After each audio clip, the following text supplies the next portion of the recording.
দেশে কি ছেলের অভাব পড়েছে? সবাই আসে খালি আলম হাসানকে বিয়ে করতে। মুক্তা চলে যাওয়ার পর আলম হাসান এবার ঘোষণা করলেন ৫ নাম্বার বিয়ে করেছে, যেখানে বিয়ের ভিডিও পর্যন্ত ভাইরাল হয়েছে সোশ্যাল মিডিয়াতে। আর এটা দেখার পর মুক্তা তো অজরে লাইভে এসে কান্না করছে, কারণ এখনও নাকি মুক্তাকে ডিভোর্স দেয় নাই আলম হাসান। ডিভোর্স না দিয়েই নাকি আলম হাসান আবারও ৫ নাম্বার বিয়ে করেছে। আর এটা দেখে তো অনেক বেশি খুশি হয়েছে শর্মিলা, কারণ শর্মিলা ছিলেন আলম হাসানের ২ নাম্বার বউ। আর তাকেও সংসারে টিকিয়ে রাখতে পারল না, মিথ্যা অপবাদ দিয়ে শর্মিলাকে বের করে দিয়েছিল।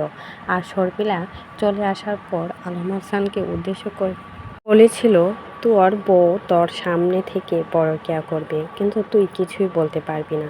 অথচ সেই মুক্তাই কিন্তু আলম হাসানের সংসার থাকাকালীন পরকীয়া করতো, ইমুতে বাজে বাজে কাজ করতো। আলম হাসান কিছুই বলতে পারতো না। আর একটা সময় মুক্তা যখনই ভাইরাল হয়েছে, তখন তো আলম হাসানকে ছেড়েই চলে গেছে। এখন আলম হাসানের কাছে ফিরে আসার জন্য লাইভে এসে অজয় কান্না করছে। যখনই শুনেছে আলম হাসান ৫ নাম্বার বিয়ে করেছে, তখনই মুক্তা অনেক বেশি কষ্ট পাচ্ছে। তার সাজানো গোছানে আরেকজন নারী এসে পড়েছে, সেটা শুনে অনেক বেশি কান্না করছে মুক্তা। যে কোনো নারীর পক্ষে এটা মেনে নেওয়া সম্ভব না, কারণ তাকে ছেড়ে আরেকটা বিয়ে করবে, সেটাতে কষ্ট হবে না তা তো হতে পারে না।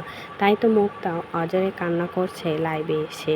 আসলে মুক্তারই কিন্তু সব দোষ। আলম হাসানকে ছেড়ে চলে গিয়েছিল শুধুমাত্র নিজে স্বাধীনভাবে বাঁচার জন্য, নিজে যাতে পর্দার ভিতরে না থাকতে পারে সেজন্যই চলে গিয়েছিল, আর কোনো কারণ নেই। মুক্তা আগে থেকে অনেক বেশি খারাপ ছিল।